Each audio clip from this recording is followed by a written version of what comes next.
Hi, my name's CJ Waysith, and this is my reflection video for CIT 261 at BYU-Idaho. Um, I loved this class so much. I loved the way this class was structured.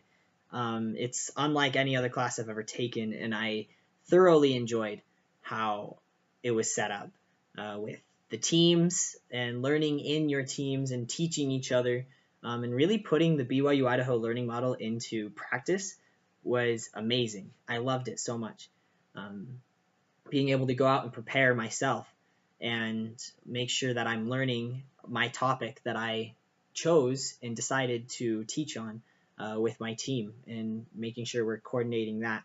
There were 13 code topics that we had to learn, and each one of the teammates, there were 5 of us at the beginning. Eventually we dwindled down to 3, but I digress.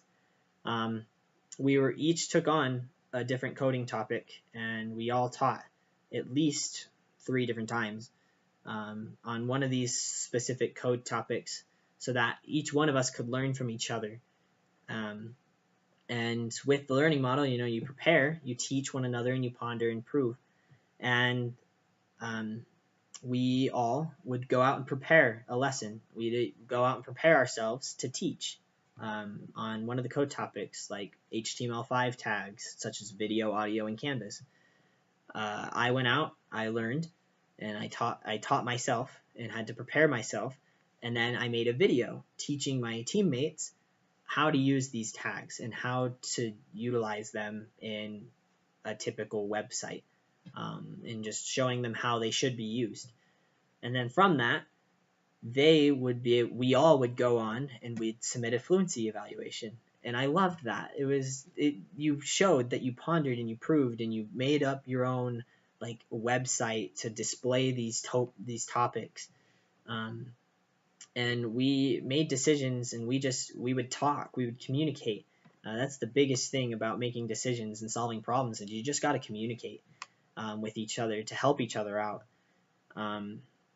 And like with decision making at the beginning of the semester when we decided who was going to teach what, a lot of us just put in sacrifices and some of us knew some of the topics already, and so they took on those topics, but they also took on topics they didn't know. So it wasn't like they were teaching on topics that they knew already and they didn't have to do a lot of work.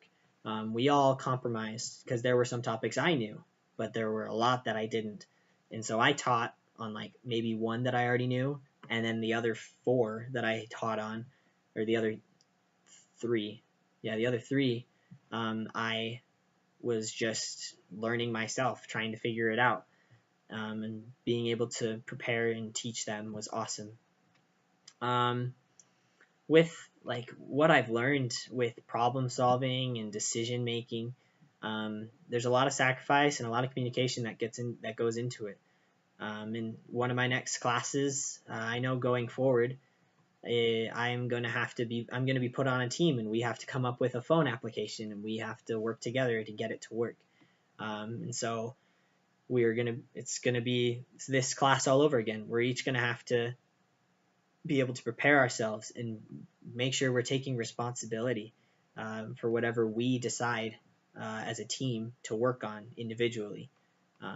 And if there are any problems, just make sure that we're communicating with each other. Otherwise, things start to fall apart, and next thing you know, things fall behind, and it can become too late, and that's never good.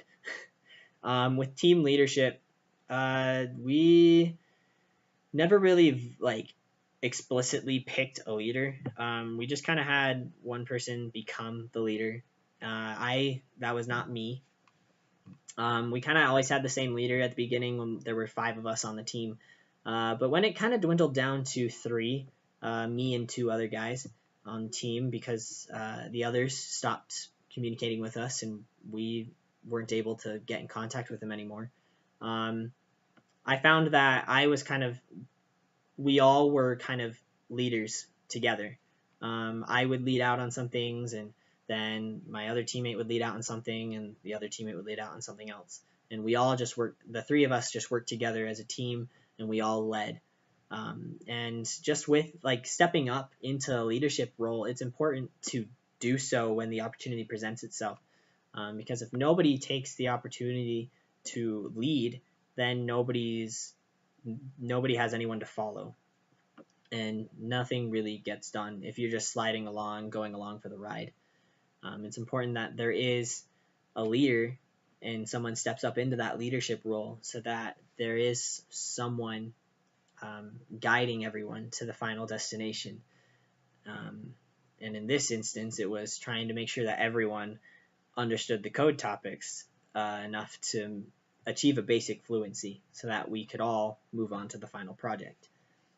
The communication challenges, some people just stopped responding. I don't know why, and I tried to reach out to them and figure out and communicate with them and be like, hey, I'd love to know why you're not here anymore. What's going on? How can I help? But they never responded back to me. And so our team went from 5 to 3. And it's important that you're just trying to find ways to communicate with each other. And make sure that you're being explicit in your communication as well. If you need to say something, make sure you say it. Don't sugarcoat it. Just be blunt with it, within reason, and just making sure that if something needs to be said, that it's said. With due dates, I was really bad about it this semester. I had set up my personal schedule at the beginning of the semester and did not follow it, like hardly at all. And it was really bad, and I kind of wish, like looking back, I wish I would have followed it, because it would have saved me a lot of stress, a lot of time, just because of procrastination. Procrastination is really bad, and it would impact my planning. Like I would plan something for the day, and the next thing I know, I don't do it. Then the next day I have way more than I can take on, and so this will definitely impact my experience here. Will impact my future planning. I keep a planner for my schedule, just events going on in my life, and I write them down. But I want to get a planner specifically for due dates, and then also write in there days, like due dates. So I'll write the due date, but then I also want to write down a date when I want it to be done. That's before the due date, so that I'm working on stuff ahead of time. And if things come up and I get sick, or like family emergencies or anything like that, it gives me a bit of a buffer, so that way I'm not stressing so much. And I can kind of fall behind a little bit because the due date hasn't hit yet, but my due date has. And so figure that out and make that a habit, so that way I can move forward. My highs for this class was when I finally understood topics. The biggest one I can remember was I was stuck on CSS manipulation with JavaScript, and it took me 3 weeks just to learn that and really understand it and get a grasp on it to the point where I could actually teach it. And it was my topic to teach.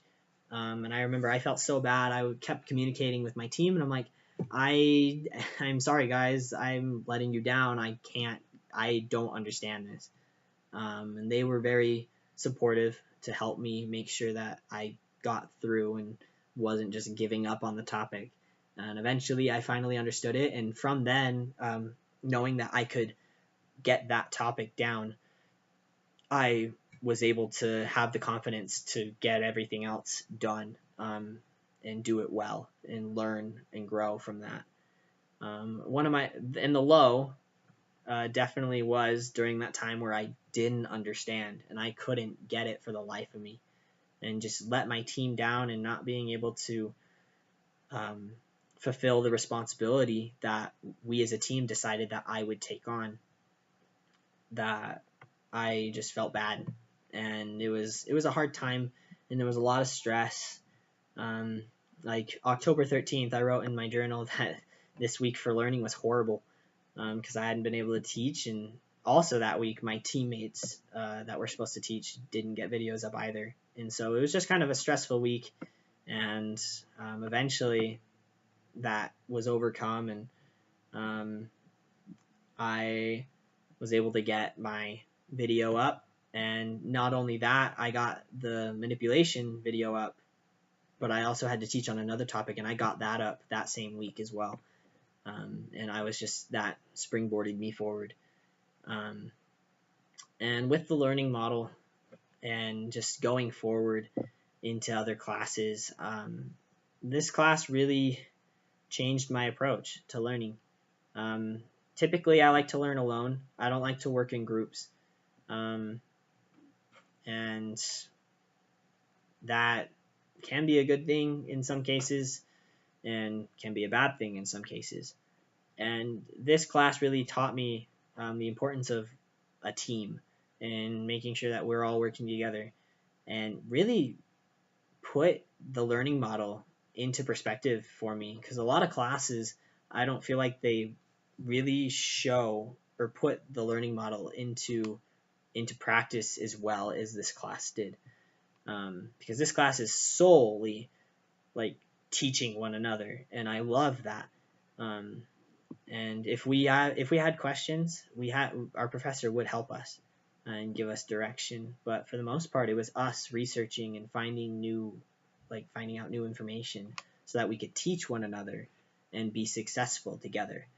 And that's something that I want to continue utilizing, that principle going forward, is just making sure that, like, maybe just forming study groups in some of my classes with other people so that we can all work together and we can all be successful. And some of us may understand it better than others, and I definitely noticed that in my team. Some of my teammates understood it way before I did, and I understood things way before my teammates did.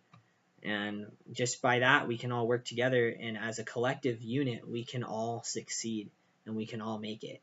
And that's something that I want to do going forward with learning, is just making sure that I'm not just going forward alone and not teaching those around me, and making sure that we're all succeeding.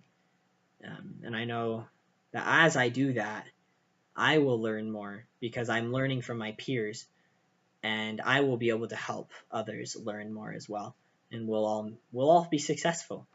And yeah, this has been my reflection on CIT 261. Again, I loved the class, and it was the online version of the class, and it was a great class. I'm gonna miss it, and I've learned a lot, not just about coding and about mobile application development, but about teamwork, leadership, and just how to learn in general, and making sure that I'm doing all that I can and putting my whole heart and effort into learning.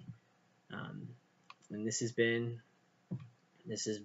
one great semester and one great class. And yeah, thank you so much for watching, and hope you enjoyed my reflection on the class. Have a great rest of your day.